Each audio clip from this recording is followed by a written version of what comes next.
विष्णु मधुसूदन कैटभारे नारायणाच्युत त्रिविक्रम चक्रपाणे दैत्यादिशार्जधर श्रीधर वासुदेव गोपाल कृष्ण हरये तव सुप्रभातम्।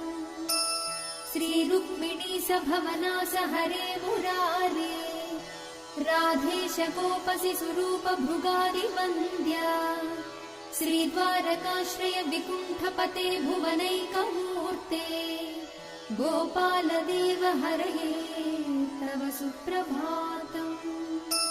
मीनाकृते कमठरूप वराहमूर्ते त्रैविक्रमाय नृहरे भृगु राम राम श्रीराम कृष्ण यदुनन्दन कल्किरूप गोपाल कृष्ण हरये तव सुप्रभातम्।